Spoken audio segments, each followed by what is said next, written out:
Again, we've seen you a couple of times today, but I'm thrilled to sign a very historic executive order to massively accelerate pediatric cancer research and harness the extraordinary potential of artificial intelligence to fight this terrible disease. We're going to hook up the artificial intelligence with all of the other things that we have at hand, and we're going to come for answers. And these young children who are just really, some are absolutely better and others are getting better. You're all going to be better very soon.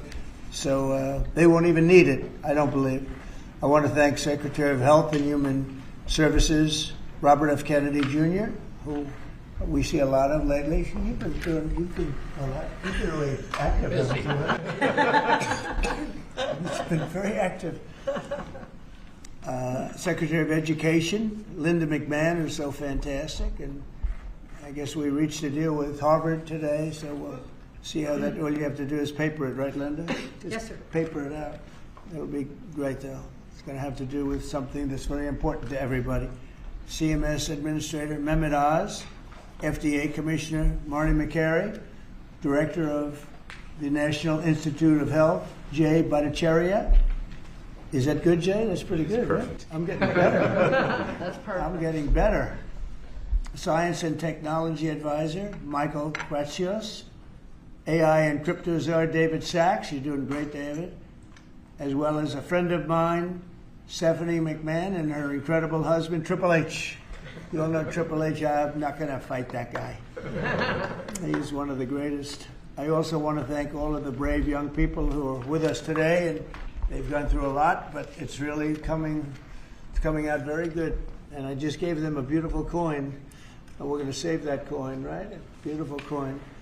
In 2019, I was proud to launch the Childhood Cancer Data Initiative, and I think Stephanie was a big factor, right, Linda? She was a big factor as to what we're doing right now.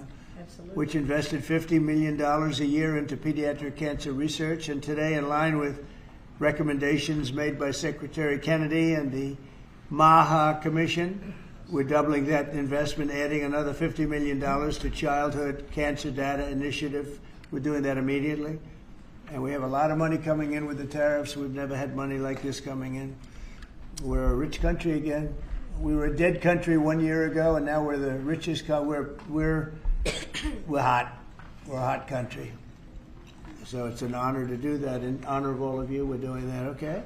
With this order, I'm also directing the federal government to fully utilize artificial intelligence to supercharge pediatric cancer research. It's pretty amazing what's happening. For years, we've been amassing data about childhood cancer, but until now, we've been unable to fully exploit this trove of information and apply it to practical medicine. Using cutting-edge AI, we will empower scientists and researchers to discover new treatments, cures, and prevention strategies. AI can also make groundbreaking trials and therapies, and it's just going to be so accessible to everybody, families all across the country. So it's going to be amazing. What's happening is amazing. And we have more AI. We're leading in AI. We're leading China by a lot. We're leading everybody by a lot. They're creating their own energy. We let them build their own energy plant because we don't have the energy. Nobody does to feed them. The amount of energy just the AI needs coming into this country is double what we have right now. So we're letting them go out and create their own energy plants and their own electricity, and they're doing it. We're giving them permits to build electric plants. They're becoming sort of a utility. Maybe they'll do better with being a utility. Who knows? They'll do better with being a utility than they will being AI. What do you think of the chances that they... I hope I'm wrong about that, or they made a bad bet, right?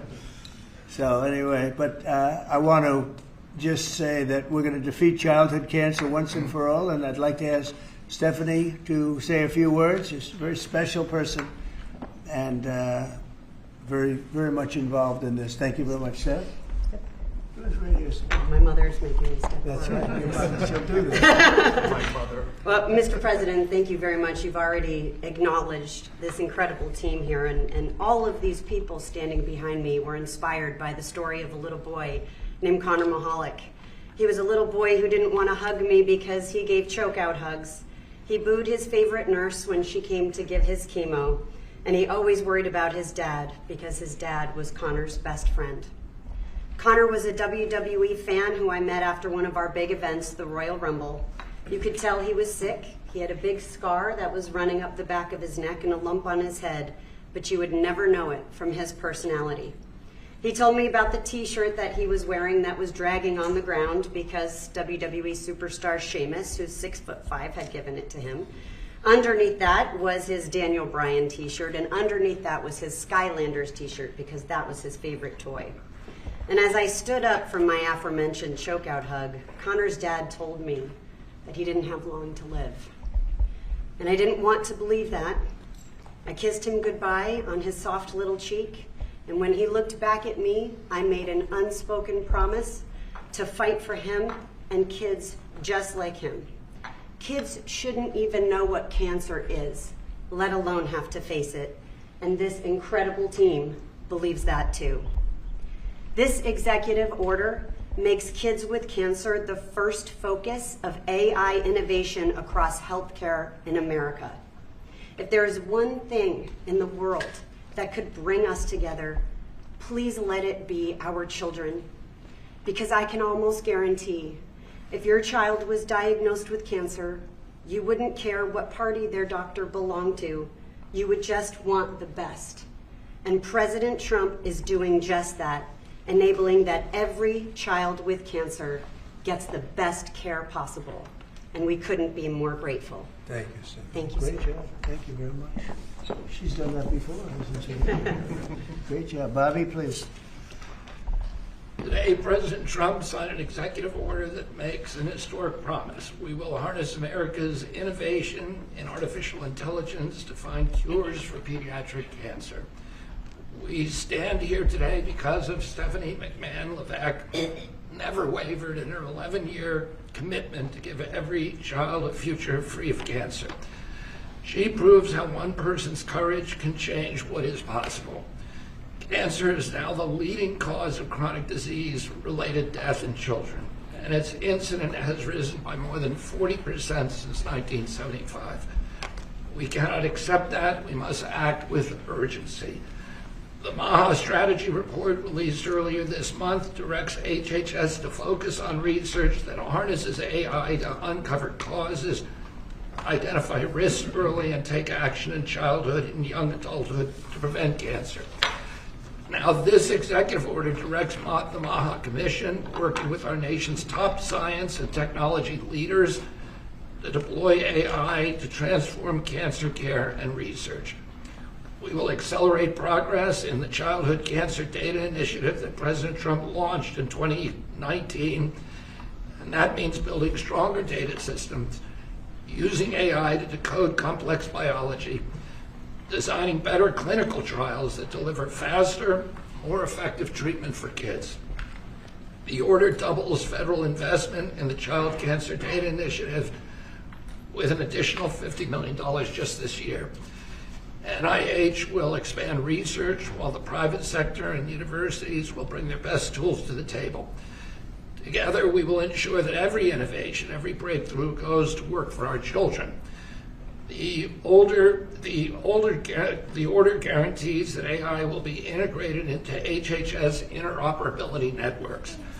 We will make electronic health records and claims data work for patients and researchers. We're already doing that, and always with parents in control of their child's health information. No family should have to fight cancer with outdated tools or without access to the very best science. For too long, families have fought childhood cancer while our systems lag behind. President Trump, thank you for your leadership in changing all that. This executive order is about action, unlocking cures, empowering families, and giving every child the chance to grow up healthy and strong. With American innovation and leadership, we can make our children healthy again. Bobby, do they know why there's quite an increase that's taken place over the last number of years? Do they know why that? Do they have any idea why that's happening? We are doing that research, and Jay Bhattacharya can talk about that. We're doing that research now for the first time. We're focusing on that, in particular colon cancers and these cancers that never affected children before. And suddenly are epidemic in our children, and we're going to find the causes. They're environmental causes, we're going to identify them and work to eliminate them. Good, thanks. Thanks, Bobby.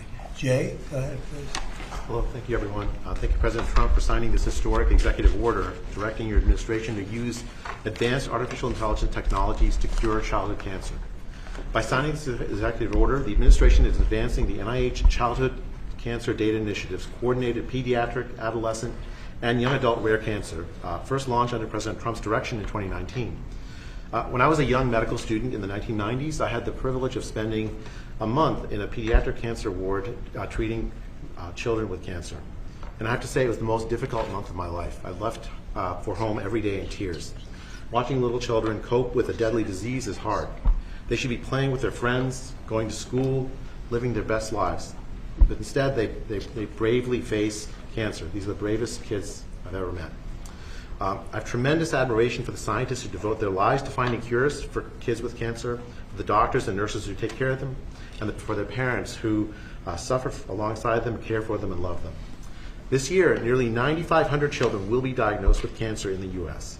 In the mid-1970s, the 5-year survival for cancer was 58%. Today, the cancer survival rate for children with cancer is 85%. This is because of the tremendous investments we've made in treating childhood cancer, in researching it, and it's worth celebrating this achievement. But I say that 85% is still too low. We need to be at 100, whilst we still have a long way to go. The treatments these little kids undergo involve therapies like chemo or radiation that put them through hell. Even with 85% will be cured, the therapies themselves can cause health problems as kids age into adulthood. Nearly 60% of cancer survivors experience severe life-threatening complications in adulthood because of these treatments. And so we need better treatments so that we can raise the survival rate and reduce the side effects. This initiative builds on the CCDI's mission to gather data from every child, adolescent, and young adult diagnosed with cancer, no matter where they receive care. It aims to develop a platform and tools to bring together clinical care, research tools like molecular characterization and genetic information, tools that will improve preventive measures, treatment, quality of life, survival for childhood cancer. By uniting families, clinicians, and researchers, by harnessing the power of AI, CCDI will accelerate diagnosis, inform treatment, and develop the next generation of life-saving therapies. This is not about collecting data alone. It's about giving families hope. Today, we commit to taking this work to the next level. With this executive order that President Trump is signing, we're building a future where every child's data contributes to faster diagnosis. Artificial intelligence helps us uncover faster, more precise treatments, improve quality of life, and better survival. And finally, let me extend my sincere congratulations and gratitude to President Trump for his leadership and vision in giving us this opportunity to make America healthy again, to rigorously push the boundaries of science and bring hope to millions of families. Thank you. Thank you very much, Jay. It's very nice. Appreciate it. Director Kratsios, please. Thank you, Mr. President, and thank you, Secretary Kennedy, for your leadership on this issue. I am thrilled that our MAHA strategy prioritizes utilizing AI in the fight against cancer, and that this executive order is putting a priority to this action. Thank you for your commitment, Mr. President, to the United States for maintaining its global leadership in artificial intelligence across models, data sets, applications, and to issue an AI action plan to do just that. Your foresight in the first term, leading you to establish the CCDI to gather, harness, and share data on childhood cancers, has positioned us today to leverage AI in a way we could never imagine before. With America's pioneering models, American researchers now have the best tools in the world to turn the CCDI data into the building blocks of life-changing breakthroughs. So I and my team at OSTP are thrilled to partner with our teams at HHS and NIH and with David to empower the development of gold standard applications for the pediatric cancer research and to play our very small part in trying to protect the health and happiness of America's children. Thank you very much, Mr. President. David, please. Thank you, sir. Well, first of all, I just want to thank Stephanie McMahon and Paul Levesque for helping to bring us all together here. For years they played villains on TV, but they're actually very nice people in real life. But it's because of your passion that we're all here today, so thank you for that. And thank you, Mr. President, for your leadership on this. First of all, you did have the foresight to create this childhood cancer database way back in 2019, and that's what's going to power the AI. It's going to give us the data to find all the patterns in. The other thing you've done is you've made it your policy of this administration to support innovation, to support infrastructure, to support energy. And because of that, we have an AI boom going on right now. 3.8% growth rate in the last quarter in GDP, and a big part of that is because of the AI boom that you've unleashed. So Thank you, sir, for doing that. And I think that we can see today that this AI boom is not just going to be about dollars and cents, but about saving lives as well. We're going to get some miraculous cures out of this. So thank you to everyone who's here Thank you today. very much. Good job. We just had a meeting, and Oz was at the meeting, and really was a dominant factor along with Bobby. And maybe you could just say a couple of words about our past meeting where we're going to be lowering drug prices by 50, 100, 200, even 500%, even 1,000. We have 1,000% also. We have one coming up next week, a big one, 1,000% reduction in price. Do you want to give just a couple of words on that, Oz? It's a historic day. For the first time, we've had the magnitude of give from the pharmaceutical industry. One of their leading lights, Alfred Boula and his company Pfizer, agreed, something the president has been pushing on since his first term and has been calling me quite frequently on speed dial over this term to make sure that Secretary Kennedy and I would seriously engage industry. They have agreed to several important concessions. First, we will have most favored nation drug pricing in this country for everyone on Medicaid. So our most vulnerable populations will not be forced to pay 3 times or more, 5, 6, 7 times more for the exact same pills in the same bottles as it costs in other countries. That'll make it a lot easier for governors to manage their budgets and shows again a distinct passion that the president has for helping people who are most vulnerable. We've also gotten all new drugs to be released in this country to be priced at most favored nation, which means by the end of the president's term, 95% of all pharmaceutical drugs in America will be at most favored nation pricing. Again, no more discrepancies between what folks in other countries can buy their drugs for and what's being purchased in this country. Pfizer also agreed, as will companies next week when they come to visit this same White House, to onshore drugs to bring their production back into America so American workers will benefit as well. But at the same time, this is critical.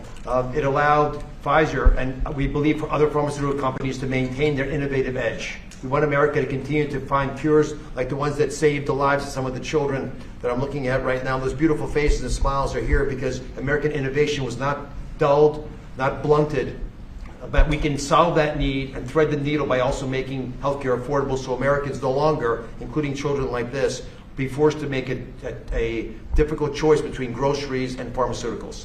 And I must say, Mr. President, since this morning, if you just look at the stock market, there's been support of this decision made by the CEO of Pfizer. Their stock has benefited. So I think it was the right thing for the company, the right thing for the policies of this administration, which is a pretty cool place to work. But most importantly, it's the right thing for the American people.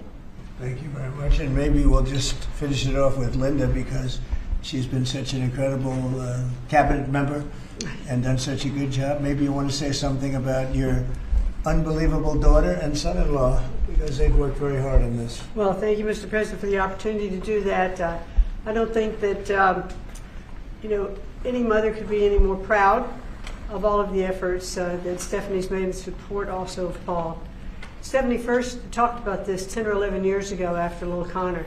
And I remember one of the things that she said to me was, I really would like to somehow convene the people and the scientists who think outside of the box, because research is done in very standard terms. You do this, and yes, you have to do that.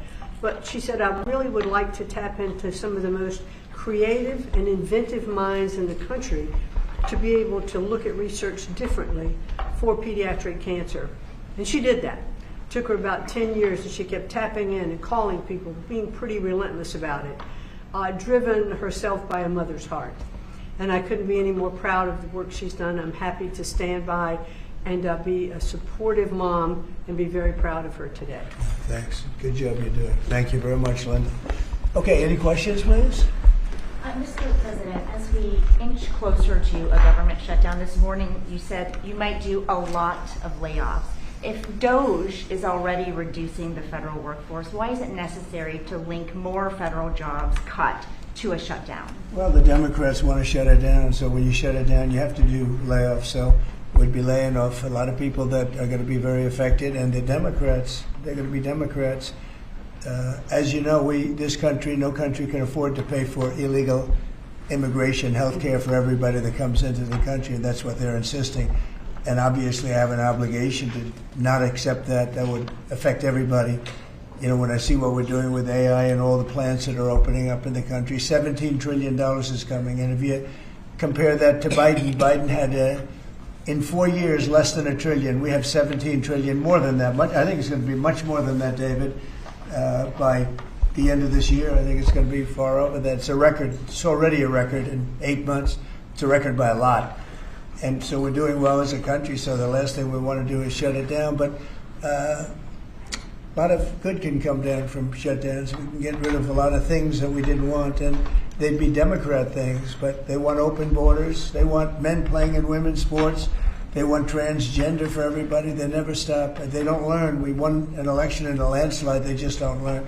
So we have no choice. I have to do that for the country. Yes. You mentioned a deal with Harvard, Mr. President. What is that deal? Will they be paying the administration? Well, we're in the process of getting very close, and Linda's finishing up the final details, and they'd be paying about $500 million, and they'll be operating trade schools. They're going to be teaching people how to do AI and lots of other things, engines, lots of things. We need people in trade schools. I remember when I went to school, I had some people that weren't particularly good students, but they could take a motor or an engine apart blindfolded and put it back blindfolded, but they weren't too good at other things, and many of them ended up doing better than the people that were.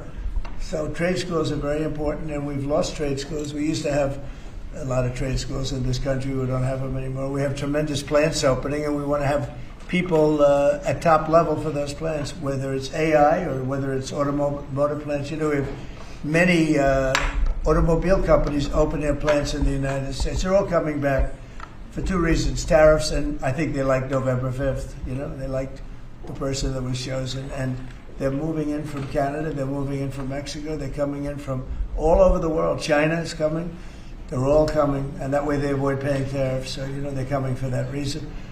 So by opening up trade school, because we're going to need employees, we're going to need people with skill. And I think I can say, Linda, you feel the same way. By opening up trade school, this would be a giant trade school, series of trade schools. It would be run by Harvard. Now, this is something that we're close to finalizing. We haven't done it yet. But they'd put up $500 million. Interest and everything else would go to that account, meaning go to the trade school. And, it's a big investment in trade school, done by very smart people. And then their sins are forgiven. So we have a good chance of getting that close. Yeah, please. Mr. President Trump, thank you. I've been looking at this chart that you showed us earlier, since we left the Oval Office earlier. U.S. prices for brand drugs are 422% higher than in comparable countries. I'm young, maybe I'm inexperienced, but I think a lot of Americans are wondering, how did we even get here, being one of the biggest buyers of drugs? You got here by incompetent people sitting behind this desk. You had a lot of incompetent people. I did it, as you know. I started it in my first term. We rebuilt the military. We got the largest tax cuts in history. We did all these things, and we had the best economy in the history of our country during my first term. And by the way, this is blowing it away based on what we're seeing. But we got it by having people allow that to happen. And as you know, I started the process, but then when COVID came, we focused on COVID, not on this. And I said, if I ever go back and do it again, I'm going to make this a primary thing, because other countries are paying a fraction of what we pay for the same exact drug, same exact pharmaceutical, everything. And I said, no, it's not right. And the drug companies actually came along. Don't forget, they make 30, 40, 50 million a year, these people. They're very smart. And they had a lot of people convinced that, that's the way it has to be. They talked about research and development. We had to pay. I said, well, why isn't Germany paying? Why aren't other countries paying? And they always had a good answer, but it got to a point where I didn't like the answer anymore, and I said, we have to do this, and we did it.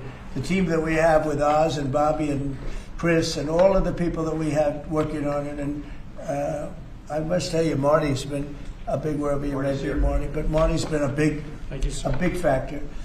We have a great team. There's never been a medical team like this, and I said, let's go do it. And then I did, as I said, I would bug them every single day, every week, because I said, we have to have, why should we be paying 10 times what another country's paying? And that was just an excuse, research and development. We do research and development. So now we're going to be paying whatever the lowest price is, we're going to be paying that price. So it's a great thing. But there won't be anything that can have the impact on Medicare, Medicaid, Social Security, anything where you need pharmaceuticals, medicines. The numbers are going to come way down. Even Obamacare, which is terrible, it's not been good, as you know. It's a weak form of health care. But it'll be better because the medicine's going to come in at a very low price. Yes, please. Yes, Mr. President. It seems like every time you assemble your MAHA team and your cabinet members behind here in regards to health issues, it just keeps getting powerful. When I look at these young kids there and the weight that is on the world right now that you can lift by what you're doing. I've often said Trump could cure cancer and people would still criticize him. And it's true. What is your message to America that this potentially could bring us all together, get us on the same page and have unity?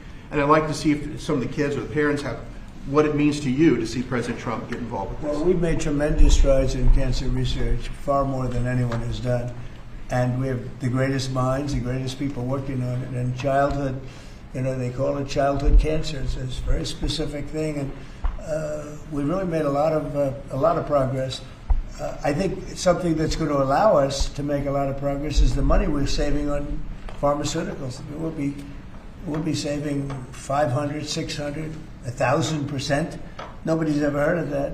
I told the story, you were here before, that when I was in the previous administration, my first term, I was so proud of myself because I'm the first president in 28 years that cut drug prices from beginning to end. So they went down. I think it was 1/8% or 1/4%, and I was so proud of that. I thought that was great.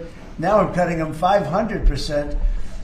And I will say this, politically speaking, the people understand. Otherwise, I wouldn't have won in a landslide. I get 97% bad press, and I won in a landslide, which tells you the press has no credibility. But I will say that what we've done has been a great tribute to the people that's standing behind me in different forms. Linda in education, different, but what she's doing in education, she's sending education back to the states. That's a big move. The states, you go back to Indiana, Iowa, I would say 40 states will be great. 45 will be, the 5% of them will be pretty good, and then you're going to have a Gavin Newsom and some other people that aren't going to do a good job, but we'll help them out. I want to help them out. And we're going to have safe cities again. We're going to be very safe. We're going to be going to Chicago pretty soon because a friend of mine, a great guy, the head of the Union Pacific, he said, "Sir, you have to save Chicago. It's going bad. It's going bad fast, and it's a great city." He's right. It's a great city. I know it very well.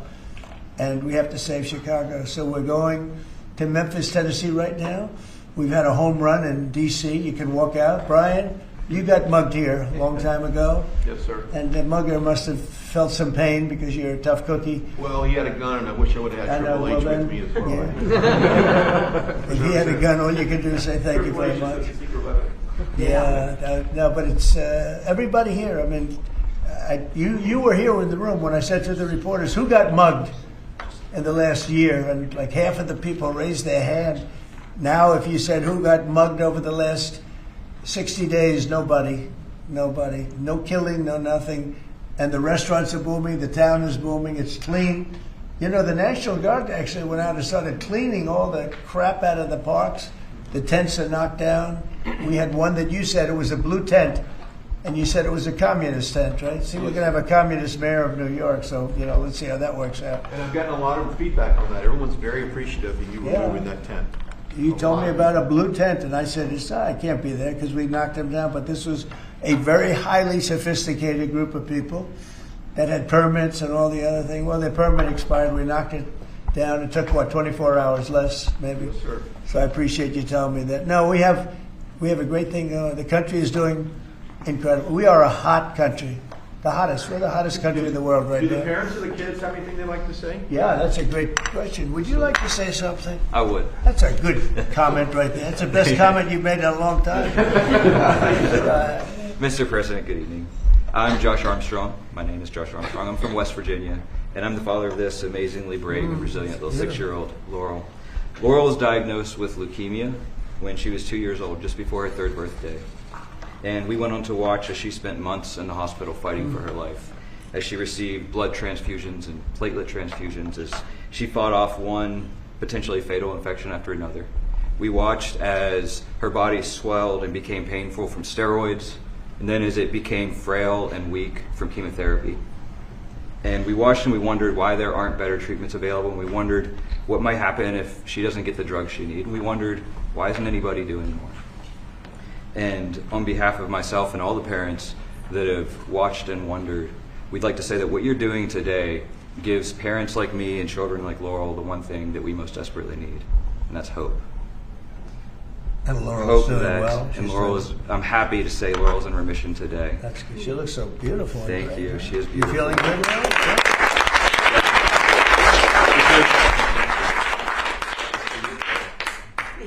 That's for you. You look so great. Because of this bill, doctors are going to be able to get better treatments faster to patients like Laurel. Big And difference.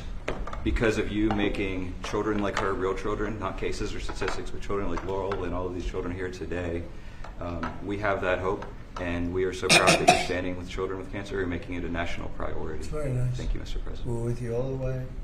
How about you, back there, Dad? Actually, I'd like my daughter to speak. Could we let Oh, her I speak? like that much Caroline better. would like to speak. She's That's lost very her good. I'd like you to speak. Thank you. Good afternoon. My name is Carolyn Hendricks. When I was 4 years old, I was diagnosed with Ewing sarcoma, a pediatric bone cancer. 11 years later, I'm now 16 years old, and I'm doing great. What you're doing today, Mr. President, means that kids like me will get better options and so much more hope for the future.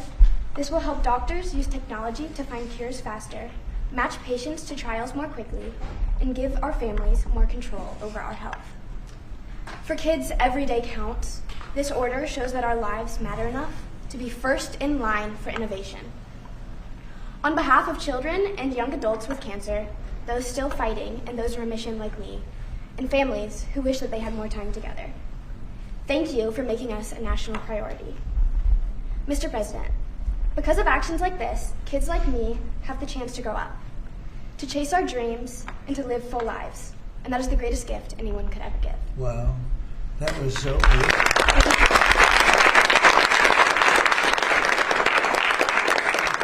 Your father could not have done that like you did. You did a big service, Father. Yes, sir. That's great. Where did you learn how to speak like that? I've done lots of speeches for childhood cancer over the last few years, and I'm also in a theater program, so that That's helps a great. lot. Well, good. That's a great job. Would anybody like to say something? Would anybody? Would you like to say something, honey? Yes. I'm Eleni Myers. I'm 9 years old, and I had a blood cancer called leukemia when I was only 2 years old. I had to get treated at 7 different hospitals across this country, and I had to have 2 bone marrow transplants, one for my dad and one for my mom. And I had to spend many days and the nights in the hospital getting pokies and yucky medicine. And me and my parents were very worried, and I had to go through those 7 different hospitals to find the best treatment that can make me better. And thank you, Mr. President, for making everything happen today. So kids like me and Laurel, we can still be living today and speaking.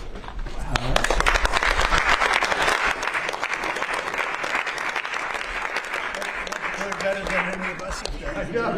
We're doing lousy. We're not doing so well today. They're doing so good. That was fantastic. Thank you. And you feeling good now? Are you all better?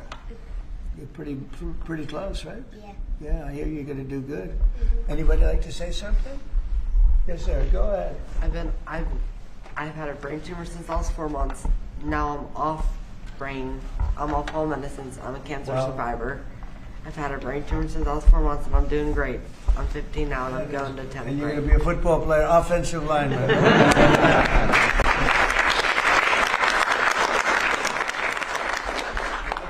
Fantastic. How about somebody else? I love hearing this. I love hearing you talk because you talk better than any of us, right, Jay? Thank you, Mr. President. Well, I want to thank you all for being here. Amazing. We would have missed this. Thank you. But you know, we're doing a lot for you, and you're all gonna be better very soon. I don't think you're gonna need any of the help that we're giving. It's gonna be for the future.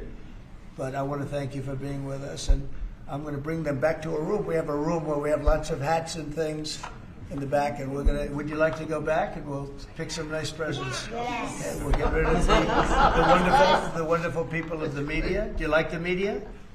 They're nice, right? They have good days, right? They do, actually, they do. Thank you very much. That's beautiful. That's really good.